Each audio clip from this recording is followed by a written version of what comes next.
Hello everyone. आप सभी का हमारे यूट्यूब चैनल द रिपीटर्स में हार्दिक स्वागत है। आज हम इस वीडियो में बात करेंगे कि एसएससी सीजीएल 2026 में कंपटीशन कितना है। अब सबसे पहले चीज ये कि मैं इस पे वीडियो ही क्यों बना रहा हूँ। तो देखो, इसको बनाने का सोल पर्पस ये है कि मैं आपको रियलिटी से वाकिफ कराऊं। अब रियलिटी क्या है? तो मैं बहुत बार जब हमारे मेंटोरशिप वाले जो स्टूडेंट्स हैं, जब उनसे मैं बात करता हूँ, उनके डाउट लेता हूँ, तो उनमें से कुछ लोग ऐसे होते हैं जो मेरे को ये पूछते हैं कि सर, मैंने लास्ट 1 महीने से मैंने टाइम खराब कर दिया इधर-उधर की चीज़ों में, और मैं अब अगर तैयारी शुरू करता हूँ, तो मैं कैसे तैयारी शुरू करूँ? या फिर कुछ लोग ऐसे रहता है कि सर, मैंने कोई एग्ज़ाम था, जैसे एनटीपीसी का एग्ज़ाम था या कोई स्टेट का एग्ज़ाम था, उनकी तैयारी में मैंने सीजीएल की तैयारी छोड़ दी और अब मैं फिर से इसकी तैयारी शुरू करना चाहता हूँ, तो मैं कैसे करूँ?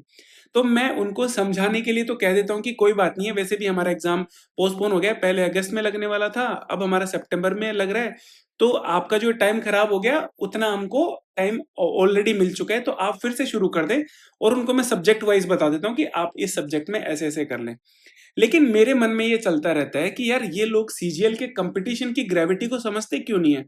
सीजीएल कोई हलवा थोड़ी है कि आपका जब मन करा तैयारी छोड़ दी और जब मन करा आप वापस चले आए और आपने एग्जाम निकाल लिया। ऐसा नहीं होता है ना। अब मैं ये सब चीजें उनको उस टाइम तो नहीं बता पाता हूँ, क्योंकि वो पहले से ही उन्होंने टाइम खराब कर दिया, तो पहले ही डिमोटिवेटेड रहते हैं। अगर मैं उनको ये सब चीजें बता दूंगा तो वो और ज्यादा डिमोटिवेटेड हो जाएंगे। लेकिन जब मैं बाद में इसके बारे में सोचता हूँ, तो मुझे ऐसा लगता है कि यार, मैं अगर ऐसा कर रहा हूं तो मैं भी बाकियों की तरह ही आप लोगों को बहला फुसला रहा हूं। तो मुझे रियलाइज हुआ कि अगर मैं उनको सच नहीं बताऊंगा, उनको रियलिटी से वाकिफ नहीं कराऊंगा, तो मैं as a mentor, as a guide fail हो जाऊंगा। तो मुझे लगा कि मुझे इस पर बोलना चाहिए और किसी एक इंडिविजुअल को टारगेट नहीं करके सबको इस कंपटीशन के बारे में बताना चाहिए, ताकि जो लोग नींद में हैं वो जाग जाए, या फिर कुछ ऐसे लोग जो इसको लाइटली लेते हैं वो सीरियस हो जाएं। तो एसएससी सीजीएल जो एग्जाम है वो हमारे इंडिया का one of the toughest exams में से एक है। अब इस एग्जाम को टफेस्ट इसका पेपर नहीं बनाता है। क्यों? क्योंकि पेपर इसका इजियर साइड में रहता है। मतलब इस पेपर को अगर आप घर पे लाकर बनाएंगे तो लगभग क्वेश्चन को आप आराम से बना पाएंगे। इसका जो पेपर है वो आईआईटी की तरह नहीं आता है। मतलब आईआईटी के पेपर को अगर आप घर पे लाकर पूरे शांति से पूरा टाइम देकर भी बनाएंगे तो इसके लगभग क्वेश्चन आपसे नहीं बनेंगे। मतलब जो एसएससी के पेपर्स होते हैं वो इजियर साइड में होते हैं। कहने का मतलब ये है कि इसका पेपर इसको टफेस्ट नहीं बनाता है। तो फिर इस एग्जाम को टफेस्ट क्या बनाता है? तो एसएससी सीजीएल एग्जाम को इंडिया का one of the toughest exam अगर कुछ बनाता है तो वो है इसका कंपटीशन। मतलब इस एग्जाम में इसका जो रिजल्ट रहता है वो कितना रहता है? 0.03% रहता है। मतलब 1000 में से 3 लोग ही इस एग्जाम को पास कर पाते हैं। अब आप में से कुछ लोग ऐसे कहेंगे कि भैया, ये जो रिजल्ट है वो तो हमेशा ही रहता है, हर एग्जाम में रहता है, तो इस बार ऐसा क्या खास है? तो भैया, 2000 सीजीएल 2025 में कुछ ऐसी चीजें हुई जिसकी वजह से 2026 का जो एग्जाम है वो अब तक का सबसे टफेस्ट एग्जाम होने वाला है। अब ये जो कंपटीशन ये ज्यादा क्यों है, या फिर आपको इसके बारे में जानना क्यों जरूरी है, उसके बारे में मैं आपको यहाँ पर बताऊंगा। तो देखो, अगर मैं आपको बताऊं कि एसएससी सीजीएल 2026 में अभी वैकेंसीज कितनी है, तो देखो अभी प्रेजेंट टाइम पर जो एसएससी की तरफ से ऑफिशियल चीज है वो तो है कि 12,000 के आसपास में टेंटेटिव वैकेंसीज है। लेकिन मान लेते हैं कि फाइनल होते होते इसमें जो वैकेंसीज है वो लगभग 15,000 के आसपास में हो जाएंगी। ठीक है, ये मान लेते हैं अपन। तो अगर मैं बताऊं कि एसएससी सीजीएल 2025 में कितने वैकेंसीज थी, तो इसमें वैकेंसीज थी लगभग 15,000 के आसपास में वैकेंसीज थी। ओके। और इसका अगर मैं ब्रेकअप करता हूं तो 4600 पे ग्रेड की जो वैकेंसीज थी वो लगभग 3000 के आसपास में थी। अगर मैं 4200 पे ग्रेड की बात करूं तो ये लगभग 8000 के आसपास में वैकेंसीज थी। इसमें अगर मैं और ब्रेकअप करूं तो 7000 वैकेंसीज किसकी थी? ओएस की वैकेंसीज आई थी, जो कि पहली बार आई थी इस बार, है ना। इससे पहले ओएस की वैकेंसीज नहीं आई थी। और अगर मैं 3600 या फिर 2800 पे ग्रेड की अगर मैं बात करता हूँ तो यहाँ पर लगभग 4000 के आसपास में इनकी वैकेंसीज थी। ओके। अब मैं इनमें से आपको थोड़ा सा सेग्रीगेट करता हूँ कि कितने ऐसे लोग होंगे जो दोबारा एग्जाम में इस एग्जाम में नहीं बैठेंगे। ठीक है, एक रफ आइडिया लेंगे। तो देखो, अगर मैं 4600 पे ग्रेड की बात करूं तो इसमें लगभग 1000, 1200 या 1300 के आसपास ऐसी वैकेंसीज थी जो नॉर्थ में थी, मतलब एएसओ को वगैरह को मिला के। मान लेते हैं कि 1500 मान लेते हैं इसको घुमा फिरा के 1500 के आसपास ऐसी वैकेंसीज थी जो नॉर्थ साइड में थी एएसओ या फिर जीएसटी में भी अगर मैं अपने दिल्ली चंडीगढ़ या फिर राजस्थान इधर में अगर वैकेंसीज को मानता हूँ तो लगभग 15,000 वैकेंसीज थी। मतलब मैं ये 15,000 उन लोगों को मान रहा हूँ जो लोग अपनी पोस्ट से और अपनी लोकेशन से खुश हैं और ये दोबारा एग्जाम में नहीं बैठेंगे। देखो यहाँ पर मैं ये बहुत ज्यादा नंबर ले रहा हूँ, अगर इस नंबर को देखेंगे तो लगभग ये 500 के आसपास ये नंबर आएगा, लेकिन फिर भी हम ये नंबर 1500 ले लेते हैं जो एग्जाम में दोबारा नहीं बैठेंगे। मतलब यहाँ पर ये जो नंबर आएगा वो कितना आ जाएगा, 1500 के आसपास नंबर आएगा जो एग्जाम में सीजीएल में दोबारा बैठेंगे। ओके, जिनको पोस्ट अच्छी नहीं मिली है, फिर लोकेशन अच्छी नहीं मिली। फिर इसके अलावा अगर मैं 42 पे ग्रेड में बात करूं तो इस बार क्या हुआ कि ओएस की वैकेंसीज पहली बार आई थी, इसी वजह से हर स्टेट में बढ़िया वैकेंसीज थी, खूब सारी वैकेंसीज थी। तो यहाँ पर अगर मैं 8,000 में देखूं तो लगभग 3,000 मान लेते हैं ऐसे लोग होंगे जो अपनी पोस्ट से खुश हैं और अपनी लोकेशन से भी खुश हैं और वो दोबारा एग्जाम में नहीं बैठेंगे। ठीक है, ये फिर नंबर भी फिर भी मैं बहुत खींच के मान रहा हूँ, तो ये अगर वैसे देखेंगे तो लगभग 1500 के आसपास में नंबर जाता है, लेकिन 3,000 मान लेते हैं। तो यहाँ पर कितने लोग बचे, तो यहाँ पर अगर लोग करेंगे तो लगभग 5,000 के आसपास में ऐसे लोग हैं जो इस एग्जाम सीजीएल को 2026 को दोबारा देंगे। फिर अगर मैं इसकी बात करूं 3600 पे ग्रेड या फिर 2800 पे ग्रेड है, इसकी अगर मैं बात करता हूं तो इनमें 500 लोग मान लेते हैं जो दोबारा नहीं देंगे या फिर जिनकी एज पूरी हो गई हो। ठीक है, या फिर जो गवर्नमेंट जॉब में लगे हुए एज पूरी हो गई हो और वो केवल ग्रुप सी के लिए एलिजिबल हो, तो वो ऐसे लोग 500 लोग मान लेते हैं। तो यहाँ पर अगर अपन देखेंगे तो लगभग 3500 लोग क्या कर रहे हैं, फिर से इस एग्जाम को दोबारा बैठ रहे हैं। तो अगर इनको काउंट करता हूं तो कितने होते हैं, 10,000 होते हैं। मतलब यहाँ पर मिनिमम 10,000 लोग ऐसे हैं जो एसएससी सीजीएल एग्जाम में ऑलरेडी सेलेक्टेड है और वो फिर से 2026 का एग्जाम देंगे। ठीक है, सीरियस होके।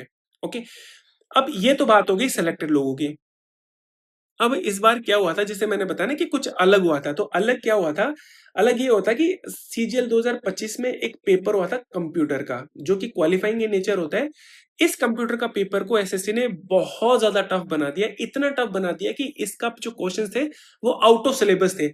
मतलब मैं अगर मैं ईमानदारी से बताऊं तो 99.9999% लोग जो थे उनको वो क्वेश्चंस नहीं आते थे। यहाँ पे 99 और जोड़ लो, उनको वो क्वेश्चंस नहीं आते थे, उनको क्वेश्चन लगभग 4 से 5 क्वेश्चन आते थे।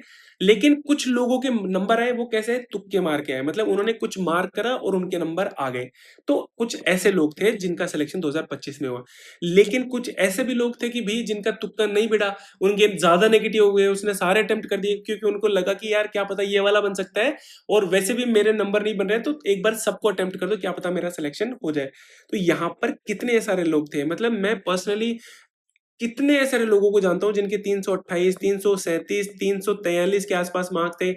इवन हमारे ग्रुप में एक लड़का था जिसके 368, 369 के आसपास मार्क्स थे और उसके कंप्यूटर में 17 मार्क्स रह गए और वो एक नंबर की वजह से इस कंपटीशन में इस एग्जाम को पास नहीं कर पाया।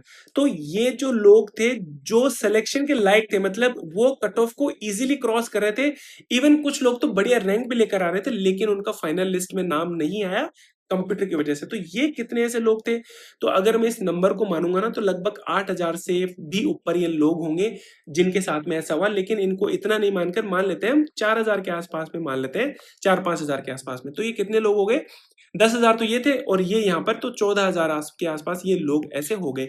अब देखो ये 14,000 मैंने यहाँ पर मिनिमम नंबर लिया है। मतलब अगर मैं ओरिजिनल की बात करूं तो लगभग 18 से 20,000 ऐसे लोग होंगे जो ऑलरेडी सेलेक्टेड हैं या फिर जो सिलेक्शन लेने की कैटेगरी में आते हैं लेकिन किस्मत की वजह से वो सिलेक्शन नहीं ले पाए। मतलब आपके पास में अगर नंबर देखेंगे, इसको 18 से 20 में मत मानो, 15,000 ही मान लेते हैं अपन तो। मतलब वैकेंसीज कितनी है, 15,000 है। ऑलरेडी सेलेक्टेड लोग या फिर जो सिलेक्शन जितनी तैयारी उनकी है वो कितने, वो भी 15,000 है। तो यहाँ पर आप कंपटीशन का लेवल देख सकते हैं। मतलब मैं यहाँ पर उनको तो इंक्लूड ही नहीं कर रहा हूं जो 2-3 मार्क्स से रह गए हो, मतलब एक क्वेश्चन से जिनका सिलेक्शन रुक गया हो। मतलब मान लेते हैं 315 अगर कोई कट ऑफ थी तो 312 नंबर जिसके आए वो, उसको तो मैं इंक्लूड भी नहीं कर रहा हूं, जबकि इसका सिलेक्शन किस वजह से नहीं हुआ, सिर्फ एक क्वेश्चन की वजह से। मतलब अगर इसका एक क्वेश्चन और सही हो जाता या फिर एक क्वेश्चन में सिली मिस्टेक कम कर देता तो इस भाई साहब का भी सिलेक्शन हो जाता। मतलब इसकी तैयारी भी क्या है, इसकी तैयारी भी बढ़िया है। मतलब इसको ये नहीं कह सकते कि 312 नंबर आए तो इसकी तैयारी बेकार, इसकी तैयारी भी बढ़िया है, लेकिन इसको हम काउंट भी नहीं कर रहे हैं।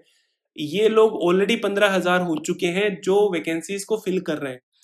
तो ये लोग कितने होंगे जिनके 2 से 3 मार्क्स, ही कम रह गए। तो अगर इनको देखते हैं तो कम से कम मैं अगर मेरा अगर एस्टिमेट लगाऊं तो ये 5 से 10,000 के आसपास में इतने लोग होंगे जो इतने 2 से 3 मार्जिन से भी रह गए। ठीक है, इनको अगर 5,000 भी मानते हैं तो ये लगभग 20,000 तो ये हो गए।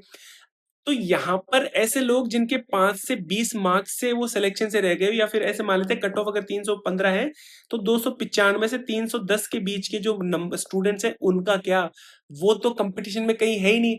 तो अगर ये जो स्टूडेंट्स है, क्योंकि मैं इस वीडियो में अगर मैं बात करना चाह रहा हूँ तो मैं इन्हीं लोगों की बात करना चाह रहा हूँ कि जिनके जो सिलेक्शन है वो 5 से 20 नंबर की वजह से रुक गया हो। और यही लोग मिस्टेक करते हैं, उनको लगता है कि यार अभी ये वाला एग्जाम आ गया है तो मैं इसकी तैयारी कर लेता हूँ, ठीक है, एसएससी सीजीएल को छोड़ देता हूँ, तो इस एग्जाम को जब दे लूंगा तो उसके बाद में मैं एसएससी सीजीएल पे आ जाऊंगा। तो अगर आप ये सोचते हैं कि आप इस तरह से एक बार किसी और एग्जाम की तरफ भागकर या फिर किसी और एग्जाम की तरफ भागकर आप एसएससी सीजीएल को क्रैक कर लेंगे, तो भैया आप बहुत बड़ी गलतफहमी में हैं। क्योंकि ऑलरेडी सेलेक्टेड लोग उन उन पोस्ट को भर पा रहे हैं, तो आपका नंबर तो कहाँ है? ठीक है, तो आपका नंबर बहुत दूर है। अगर आपको इस एग्जाम में पास होना है तो भैया आपको कंसिस्टेंसी मेंटेन करनी पड़ेगी, आपको कंसिस्टेंट होना ही पड़ेगा, अदरवाइज आपके पास में कोई ऑप्शन नहीं है।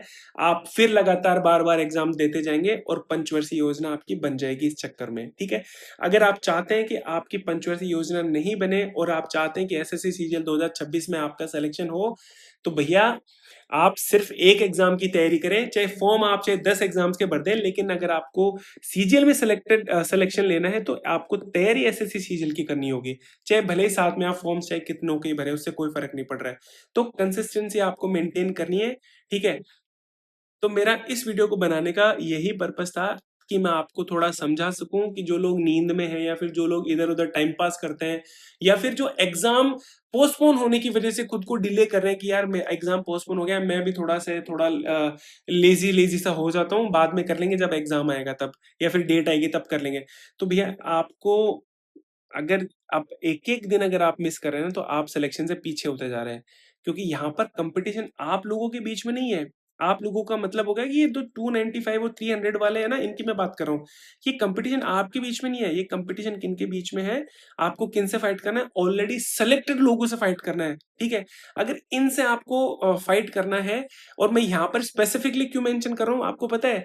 क्योंकि इन लोगों के पास में हो सकता है भले ही कम टाइम हो, क्योंकि ज्वाइनिंग भी आना शुरू हो गई है, भले इनके पास में आप जितना टाइम नहीं हो पढ़ने का, लेकिन इनके पास में एक ऐसी चीज है जो आपके पास में नहीं है और जो कि बहुत इंपॉर्टेंट है, और वो है कॉन्फिडेंस। मतलब कॉन्फिडेंस एक ऐसी चीज है कि ये जब एग्जाम में बैठेंगे तो इनके दिमाग में ये नहीं रहेगा कि यार मेरा सिलेक्शन नहीं हुआ तो क्या होगा।